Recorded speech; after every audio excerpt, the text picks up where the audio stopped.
factors. So today our class will be on microbial nutrition and growth overview. How microfactors required for the growth of bacteria. So in today's class, we will see the microbial nutrition and growth overview. So first, we will see the growth requirement and classification, then physical parameters that affect growth and classification based on the growth patterns, chemical parameters that affect growth and classification based on the growth patterns, population growth, growth curve, and methods for determining the growth. So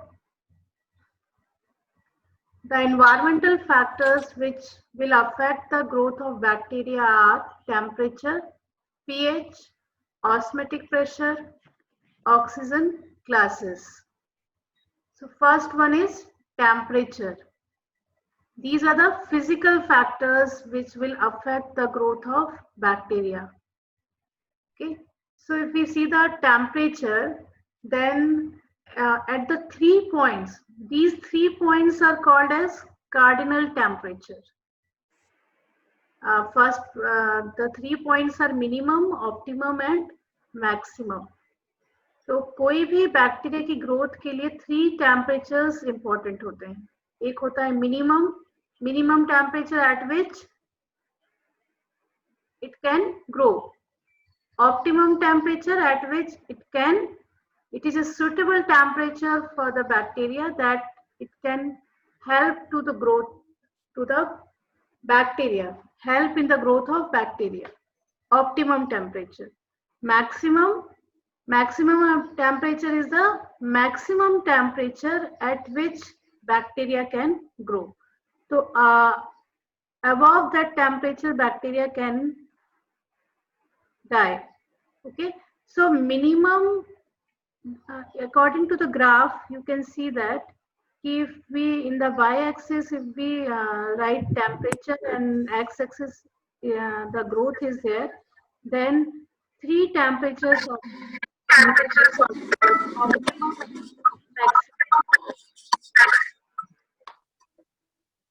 minimum temperature क्या है जहाँ पे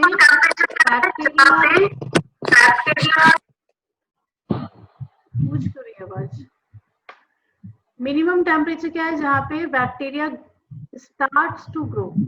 eight below this temperature bacteria क्या है, grow नहीं कर पाते. Minimum temperature जो बिल्कुल लोएस्ट टेम्परेचर है वहां पे बैक्टीरिया ग्रो कर सकते हैं. ठीक है. ऑप्टिमम टेम्परेचर जहाँ पे मैक्सिमम ग्रो होते हैं बैक्टीरिया, मतलब आप इस temperature it is suitable for bacteria to grow. Maximum से अबव कोई टेम्परेचर अगर आप उस बैक्टीरिया को दोगे तो बैक्टीरिया क्या हो जाएगा, डाई हो जाएगा, मतलब मर जाएगा. क्यों मर जाएगा? क्योंकि अबव टेम्परेचर, जब टेम्परेचर हम इंक्रीज करते हैं तो बैक्टीरिया के अंदर प्रोटीन्स होते हैं, तो वो प्रोटीन्स डीनेचर हो जाते हैं, मतलब टूट जाते हैं, कोगुलेट हो जाते हैं, उनके बॉन्ड्स ब्रेक हो जाते हैं. तो temperature above the maximum temperature क्या होता है कि protein denaturation inside the bacteria होने लगता है. और भी क्या क्या चीजें होने लगती हैं, साइटोप्लाज्मिक मेम्ब्रेन जो बैक्टीरिया के अंदर है वो भी कोलैप्स होने लगती है, थर्मल लाइसिस होने लगता है. आप लोग खुद अपनी अगर आपकी बॉडी अगर बहुत ज्यादा हाई टेम्परेचर में अगर आपने एक्सपोज किया तो धीरे धीरे क्या होगा, आपके टिश्यूज, आपके बॉडी के अंदर जो प्रोटीन्स हैं सब सिकुड़ने लगेंगे, कोगुलेट होने लगेंगे. तो इस तरीके से बैक्टीरिया को भी 3 टेम्परेचर्स इंपॉर्टेंट होते हैं, एक मिनिमम, ऑप्टिमम और मैक्सिमम. मिनिमम टेम्परेचर वो स्टार्ट करता है अपना ग्रोथ, ऑप्टिमम टेम्परेचर अगर उसको मिलता है तो वो मतलब ज्यादा रैपिडली डिवाइड होता है और ग्रोथ करता है, और मैक्सिमम टेम्परेचर तक टॉलरेट कर सकता है. पर अगर मैक्सिमम से अबव अगर टेम्परेचर गया तो बैक्टीरिया कैन डाई, मतलब मर सकते हैं. So temperature is the major environmental factor for controlling microbial growth. अगर आप टेम्परेचर कंट्रोल करोगे तो आप बैक्टीरिया की ग्रोथ को भी कंट्रोल कर सकते हो. ठीक है. सो मिनिमम से मैक्सिमम टेम्परेचर तक बैक्टीरिया के अंदर एंजाइमेटिक रिएक्शंस होते हैं और डिफरेंट प्रोसेसेस चलती है जो कि फेवरेबल होती है बैक्टीरिया को ग्रोथ करने की. तो इस तरीके से temperature will affect the growth of bacteria. यही आपको फिर से बताया कि minimum temperature below which growth ceases और lower temperature at which microbes will grow. Optimum temperature at which its growth rate is fastest. Maximum temperature above which the growth ceases, or highest temperature at which microbes will grow. So bacteria can grow in between minimum to maximum temperature, and at optimum temperature is important for its growth rate to become fast. Okay, so optimum temperature is important for growth of any bacteria.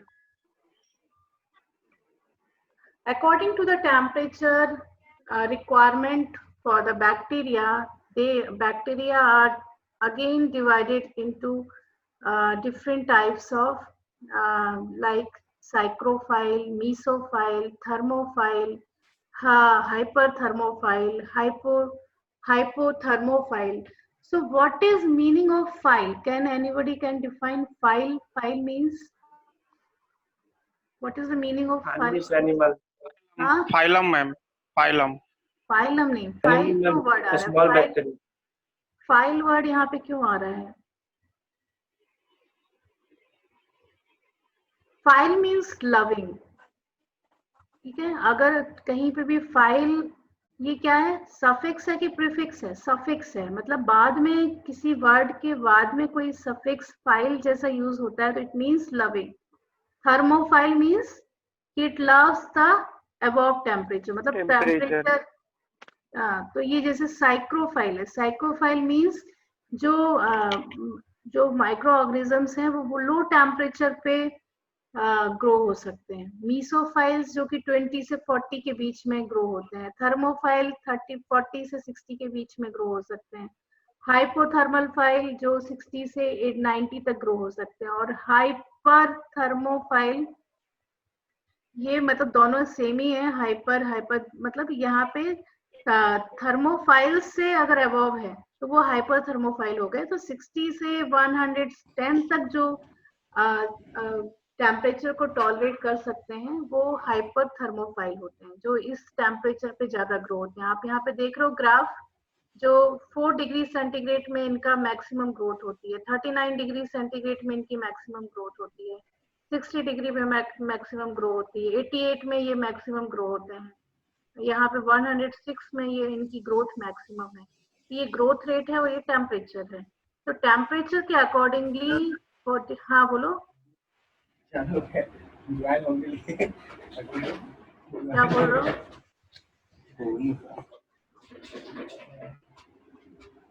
तो इस तरीके से different temperature के different micro organisms होते हैं। आप लोग mute कर लो जिसकी आसपास बैकग्राउंड में आवाज आ रही है।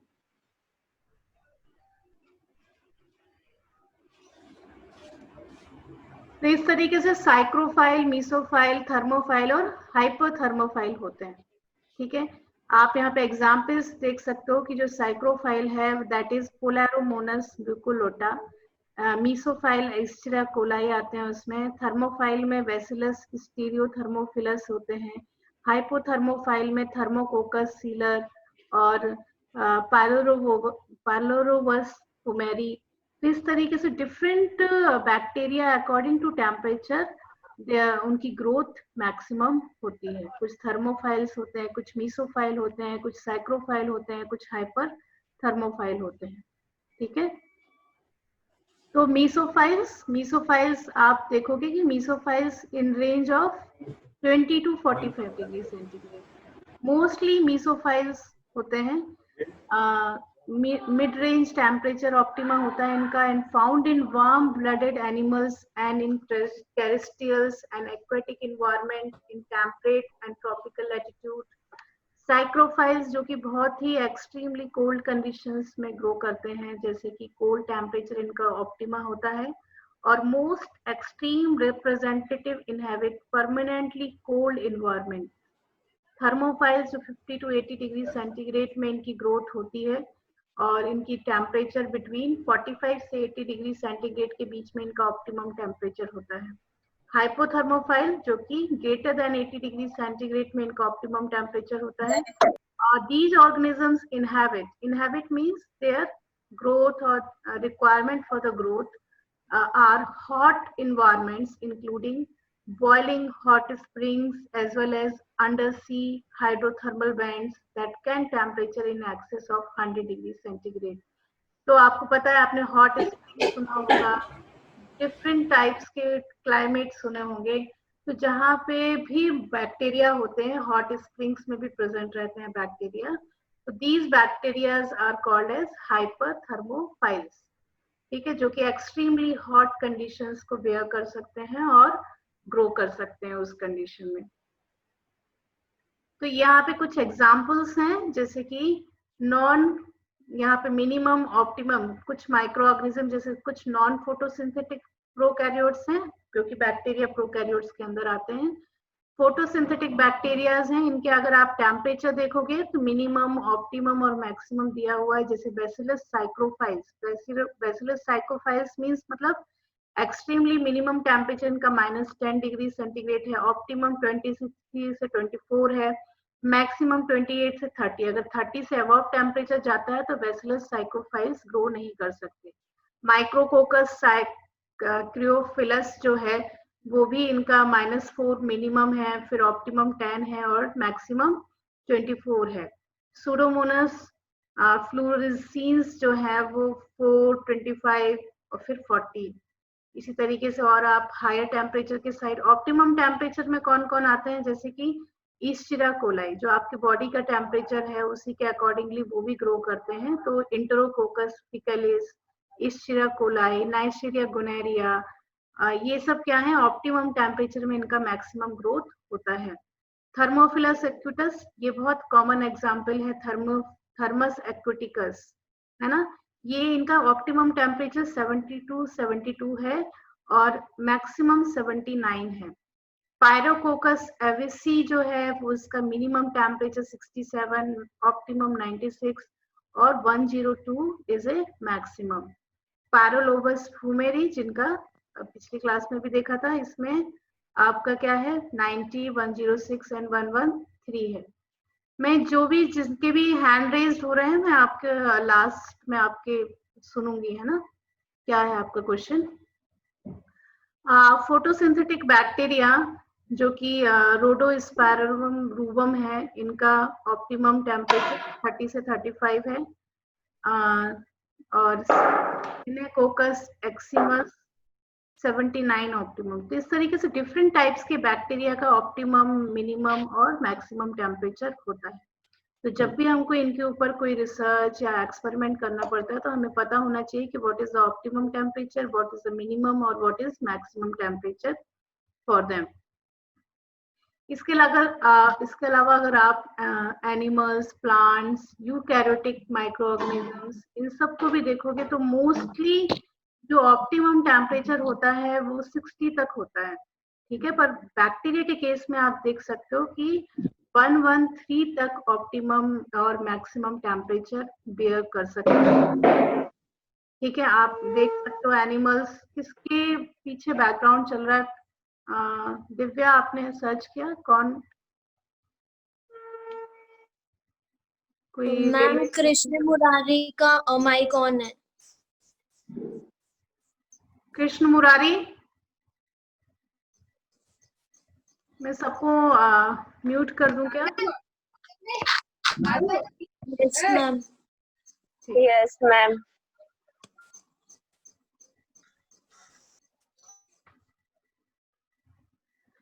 तो कुछ एनिमल्स, आपने जितने भी एनिमल्स देखा होगा मोस्टली जो अपर लिमिट है उसके अबव वो ग्रो नहीं कर पाते।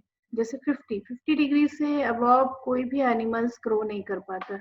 प्लांट्स के केस में भी आप 50 से अगर अबव टेम्परेचर है तो वो जल जाते हैं, ऐसे, है ना।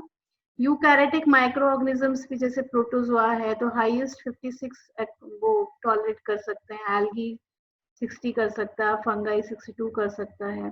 पर प्रोकैरियोट्स के केस में आप देखोगे तो upper limit is high, cyanobacteria 74 है, फोटोट्रॉप्स कुछ एनोरोक्सिजेनिक फोटोट्रॉप्स हैं, दैट इज 73। कीमो ऑर्गेनोट्रोपिक और कीमोलिथोट्रोपिक बैक्टीरियाज हैं, वो 95 तक बेयर कर सकते हैं। और आर्चिया जो है कैटेगरी, वो 113 तक टॉलरेट कर सकती है। तो इस तरीके से बैक्टीरिया में टॉलरेट टेम्परेचर को टॉलरेट करने की कैपेसिटी ज्यादा होती है as compare to animals, plant और यूकैरियोटिक माइक्रो ऑर्गेनिजम्स। फिर आता है pH. pH is again a important factor for the growth of bacteria. pH आप सबको पता है कि it is a measure of H+ ions और each organism has pH range and has pH optimum. उसी pH range पे अगर आपको भी अगर बहुत ज्यादा एसिडिक कंडीशन में रख दिया जाए, अल्कलाइन कंडीशन में रख दिया जाए, आपको कैसे पता चलता है कि आपकी बॉडी एसिडिक हो रही है, अल्कलाइन हो रही है? अब बहुत ज्यादा आपको कभी कभी एसिडिटी होती है तो आप उसको बेयर नहीं कर पाते हो ना, मतलब आपको एंटासिड लेना पड़ता है। Alkaline condition is good for you, but acidic condition के कारण क्या हो सकता है, आपके सेल डिस्ट्रॉय हो सकते हैं, आपको बॉडी के अंदर अल्सर्स प्रोड्यूस हो सकते हैं। तो आपकी बॉडी भी एक ऑप्टिमम पीएच होती है पूरी बॉडी की। इसी तरीके से बैक्टीरिया को भी एक ऑप्टिमम पीएच चाहिए पड़ता है जिसमें वो मैक्सिमम ग्रो कर सकते हैं। अगर आपने पीएच चेंज कर दिया तो बैक्टीरिया विल आल्सो डाई। सो कुछ बैक्टीरिया एसिडोफाइल्स होते हैं, कुछ बैक्टीरिया एल्कलोफाइल्स होते हैं। तो एसिडोफाइल्स, यहाँ पे भी फाइल्स वर्ड आ रहा है तो means it is loving that condition, acidic condition. Alkaline condition को अगर कोई लव करता है तो दे आर कॉल्ड एज एल्कलोफाइल्स। तो एसिडोफाइल्स के लिए जो ऑप्टिमम पीएच होता है दैट इज 1 to 4 और एल्कलोफाइल्स के लिए जो ऑप्टिमम टेम्परेचर होता है दैट इज 8.5 to 11। तो इस तरीके से डिफरेंट बैक्टीरिया होते हैं, जो कुछ होते हैं एसिडोफाइल्स, कुछ होते हैं एल्कलोफाइल्स। तो लैक्टिक एसिड बैक्टीरिया, जैसे कि लैक्टिक एसिड बैक्टीरिया जो कि आपका मिल्क के अंदर या कर्ड प्रोड्यूसिंग बैक्टीरिया है, उसमें कितना पीएच होता है मैक्सिमम 4 to 7। अगर आपका मिल्क का पीएच 4 to 7 है तो they can produce the curd. Thiobacillus thiooxidans जो बैक्टीरिया है उसका पीएच जो ऑप्टिमम होगा दैट इज 2.2 to 2.8। फंगाई को पीएच चाहिए 4 to 6। सो ये सब पीएच डिफरेंट होते हैं डिफरेंट बैक्टीरिया के लिए और इनका पीएच हम मेंटेन कर सकते हैं with the help of buffers. अगर पीएच हमको कम करना है, पीएच ज्यादा करना है तो with the help of buffers, different pH के बफर्स आते हैं, उनको ऐड करके हम उन acidic condition, alkaline conditions culture media का बना सकते हैं और बफर्स के हेल्प से हम पीएच को रेगुलेट कर सकते हैं। ठीक है, इसके अलावा जो अगर आप ह्यूमन ब्लड का और टिश्यूज का पीएच देखोगे तो इट कम्स बिटवीन 7.2 ± 0.2। तो ह्यूमन का पीएच नियर टू 7 रहता है। और इसके अलावा अगर आप बैक्टीरिया, अदर एनिमल्स और इन सब का पीएच देखोगे तो वो डिफरेंट होता है।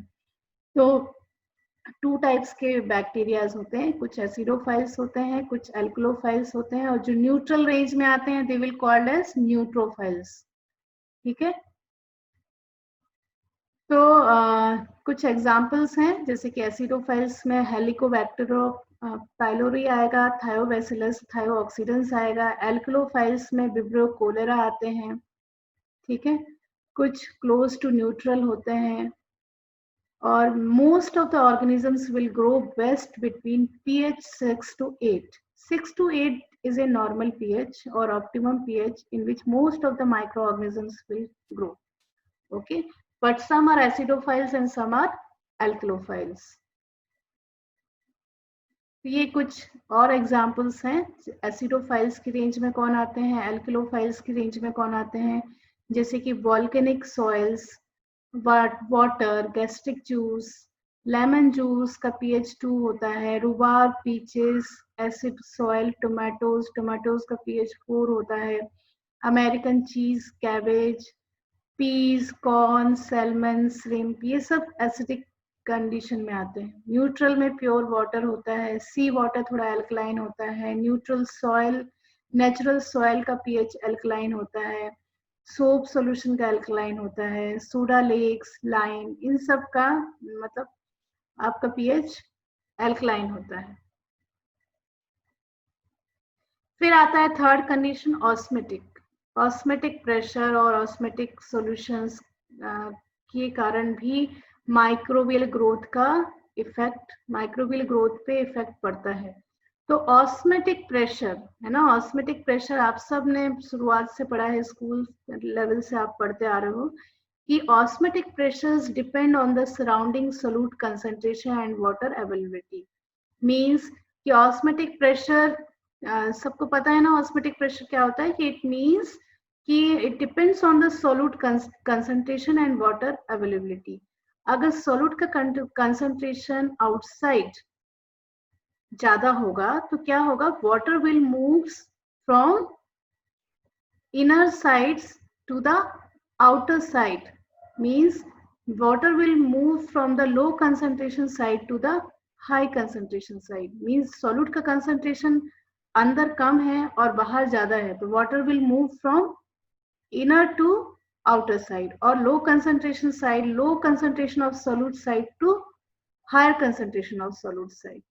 इसका एग्जाम्पल आप पिकल्स में देख सकते हो कि पिकल्स में जो आप जो भी पिकल डालते हो, मीन्स जो भी आम है या नींबू है, तो क्या होता है कि वो एक तरीके का आप मान के चलो सेल है, और बाहर जो आपने उसके लिए जो मिक्सचर तैयार किया है या जो मसाला तैयार किया है, that is high concentration of solute. Means वहां पे सॉल्ट का कंसंट्रेशन बहुत ज्यादा है। तो जो भी वाटर होगा आम के अंदर या नींबू के अंदर या मैंगो लेमन के अंदर, तो वहां से water will move from low concentration side to high concentration side, क्योंकि वहां पे सोल्यूट का कंसंट्रेशन मैंगो और लेमन के अंदर कम है, और ज्यादा कहाँ है सोल्यूट का कंसंट्रेशन, सॉल्ट का बाहर है। तो water will move from mango to outer side. तो इसलिए पिकल्स और जो भी आप किसी सॉल्ट कंसंट्रेशन के अंदर कुछ डालोगे तो वाटर कंटेंट वहां पे रहेगा ही नहीं, क्योंकि सारा का सारा water will move from that pickles to outer environment. तो इस कारण से पिकल्स जो है वो बहुत टाइम तक रह पाते हैं, क्योंकि जो भी मैंगो है या लेमन है उसके अंदर वाटर बहुत कम क्वांटिटी में रहता ही नहीं है, जिसके कारण, और water is main requirement for the growth of micro organisms. तो इस कारण से क्या होता है कि ऑस्मेटिक प्रेशर के कारण water will move from low concentration side to high concentration side. तो इस तरीके से वाटर अवेलेबिलिटी को पता लगाने के लिए हम एक टर्म है water activity. So water availability is generally expressed in physical terms such as water activity। Water activity क्या है? Water activity is the ratio of vapor pressure of air in equilibrium with the substance or solution to the vapor pressure of pure water। तो किसी का भी vapour pressure किसी substance का compare अगर हम वेपर प्रेशर ऑफ वाटर से करेंगे तो दैट इज वाटर एक्टिविटी। तो इसको इस तरीके से हम रिप्रेजेंट कर सकते हैं, AW is a water activity and P is a vapour pressure of particular substance and P it is a vapour pressure of water. तो इस तरीके से हम वाटर एक्टिविटी से पता लगा सकते हैं कि पर्टिकुलर जो ऑर्गेनिज्म है उसको कितनी वाटर एक्टिविटी चाहिए। तो organism which thrive in high solute, मतलब कुछ ऐसे, अभी आपने देखा कि जो माइक्रो ऑर्गेनिजम्स हैं वो कैसे हाई कंसंट्रेशन ऑफ सॉल्ट्स में ग्रो नहीं कर पाते, पर कुछ ऐसे ऑर्गेनिज्म और कुछ बैक्टीरिया ऐसे होते हैं जो हाई सॉल्ट कंसंट्रेशन को भी बेयर कर सकते हैं। So these bacteria are called as osmophiles which thrive in high solute, है ना। और कुछ ऐसे टॉलरेट कर पाते हैं तो वो है ऑस्मो टॉलरेंट होते हैं। कुछ हाई सॉल्ट्स में ग्रो कर पाते हैं तो वो हेलोफाइल्स होते हैं। कुछ टॉलरेट कर सकते हैं हाई सॉल्ट्स के अंदर तो दैट इज हेलो टॉलरेंट।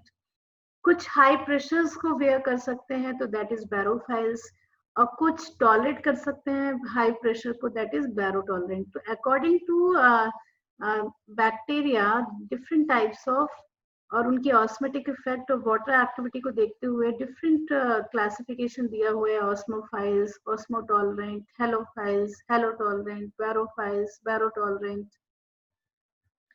ये with the help of table बताया है कि प्योर वाटर में एक्टिविटी जो होती है वो 1 होती है वाटर एक्टिविटी, और इसमें caulobacter spirillum can organisms can grow on that pure water. Streptococcus स्टीरिया कोलाई ये सब ह्यूमन ब्लड्स में ग्रो कर सकती हैं क्योंकि वहां पे वाटर एक्टिविटी 0.995 होती है। सी वाटर में सूडोमोनास विब्रिया, ब्रेड के अंदर most gram positive rods can grow. Maple syrup में gram positive cocci such as staphylococcus. Fruit cake और जैम्स होती हैं उसमें सैक्रोमाइसिस बैली और पेनिसिलियम। सॉल्ट लेक्स के अंदर हेलोबैक्टीरियम हेलोकोकस। सीरियल्स और कैंडी के अंदर भी बैक्टीरिया होते हैं जो कि जीरोफाइटिक फंगाई और जीरोमाइसिस डिस्पोरस टाइप ऑफ माइक्रो ऑर्गेनिजम्स होते हैं। तो इस तरीके से डिफरेंट वाटर एक्टिविटी, कितना उसके अंदर वाटर एक्टिविटी है उसके कारण भी बैक्टीरिया अलग अलग तरीके से ग्रो होते हैं। हेलोफाइल्स मालूम है आपको, halophiles which can tolerate the high salts. तो आप देख सकते हो कि ग्रोथ रेट और NaCl का कंसंट्रेशन जैसे जैसे हम इंक्रीज करेंगे तो हेलो टॉलरेंट है, हेलोफाइल्स है, और extreme halophiles they can grow more at the maximum solute concentration। तो इसमें आप नॉन हेलोफाइल्स कौन से होते हैं, इशिरा कोलाई होते हैं। तो जिन अगर जैसे ही आपने सॉल्ट का कंसंट्रेशन इंक्रीज किया तो they will die, but mostly जैसे कि स्ट्रेप्टोकोकस ऑरियस है, अगर आप सॉल्ट कंसंट्रेशन इंक्रीज करोगे तो धीरे धीरे वो डाई होंगे पर दे कैन टॉलरेट। विब्रियो फिशरिया है, अगर आप सॉल्ट का कंसंट्रेशन इंक्रीज करोगे तो पहले मैक्सिमम होगा फिर डाई हो जाएंगे। हेलोबैक्टीरियम सेलेनियम है, तो वो आप सॉल्ट का कंसंट्रेशन इंक्रीज भी करोगे तो भी वो अच्छे से ग्रो कर सकते हैं। तो इस तरीके से based on micro organism different concentration और कंडीशंस आर देयर। फिर कल आपने पिछली क्लास में पढ़ा हुआ था न्यूट्रिशनल इंपॉर्टेंस क्या क्या है, मैक्रोन्यूट्रिएंट्स माइक्रोन्यूट्रिएंट्स, ये हम पिछली क्लास में पढ़ चुके हैं, है ना। ये सारी चीजें हमने कल देखी थी, क्या क्या कार्बन डाइऑक्साइड, क्या क्या जो मिनिमम और मैक्सिमम रिक्वायरमेंट्स होती हैं for the growth of bacteria. Phosphate micronutrients चाहिए पड़ते हैं। तो ये कुछ मैक्रोन्यूट्रिएंट्स हैं, carbon, hydrogen, oxygen, nitrogen, phosphorus, sulphur, potassium, magnesium, sodium, calcium, iron. इनका अगर आप फॉर्म्स देखोगे तो अगर आप केमिकल मीडिया में आपको अगर कार्बन का इंटेक बढ़ाना है तो आप ग्लूकोज, मैलिएट, एक्सीटेट, पायरुवेट ये सब डालोगे। हाइड्रोजन के लिए आप वाटर डाल सकते हो, ऑक्सीजन के लिए आप वाटर डाल सकते हो, नाइट्रोजन के लिए आप inorganic ammonium chloride, potassium nitrate, है ना, नाइट्राइट, ये सब डाल सकते हो। Amino acid, different amino acid डाल सकते हो, न्यूक्लियोटाइड्स को ऐड कर सकते हो। फॉस्फोरस के लिए आप पोटेशियम हाइड्रोजन फॉस्फेट और सोडियम हाइड्रोजन फॉस्फेट डालोगे। सल्फर के लिए sodium sulphate, sodium sulphur oxides, है ना, सोडियम सल्फाइड, इस तरीके से डिफरेंट सिस्टीन। पोटेशियम के लिए पोटेशियम क्लोराइड, मैग्नीशियम के लिए मैग्नीशियम क्लोराइड, सोडियम के लिए सोडियम क्लोराइड, कैल्शियम के लिए कैल्शियम क्लोराइड, आयरन के लिए आयरन क्लोराइड, आयरन सल्फेट। ये जो भी चीजें मीडिया के कंपोनेंट्स होते हैं उस तरीके से हम रॉ मटेरियल इस तरीके से डालेंगे। अगर उसको मीडिया को आयरन चाहिए तो हम फेरिक क्लोराइड डालेंगे, सोडियम चाहिए तो NaCl डालेंगे। तो ये सारी रिक्वायरमेंट हम कुछ कुछ अमाउंट में ये सारे इनऑर्गेनिक कंपाउंड्स ऐड करके यूज मतलब मीडिया को उस तरीके से बनाते हैं, रिच बनाते हैं माइक्रोन्यूट्रिएंट्स और मैक्रोन्यूट्रिएंट्स से। फिर कुछ अमाउंट में माइक्रोन्यूट्रिएंट्स चाहिए पड़ते हैं। माइक्रोन्यूट्रिएंट्स में boron, chromium, cobalt, copper, iron, manganese, molybdenum ये सब आते हैं। जिंक आता है, वैनेडियम आता है, टंगस्टन, सेलेनियम, निकल, ये सब सारी चीजें किसमें आती हैं, माइक्रोन्यूट्रिएंट्स में आती हैं। विटामिन की जरूरत पड़ती है कुछ स्मॉल अमाउंट्स में, उसमें folic acid, biotin, lipoic, pantothenic, riboflavin, thiamine, ये सब कुछ विटामिन हैं जो कि मीडिया में हम कुछ अमाउंट में डालते हैं। इसके बाद जो आपने टर्म्स, डिफरेंट टर्म्स आपके उसमें आएंगे, जैसे कि कैटेलेज है, सुपर ऑक्साइड डिसम्यूटेज है। तो ये सब क्या है कि एंजाइम्स हैं जो कि बैक्टीरिया के अंदर होते हैं और they can break the hydrogen peroxide into water and oxygen molecule. जैसे कैटेलेज वर्ड है, तो catalase in the enzyme which breaks down hydrogen peroxide into H2O, water and oxygen. Super oxide dismutase होते हैं, ये भी इस तरीके से ब्रेक करते हैं हाइड्रोजन peroxide मॉलिक्यूल्स को.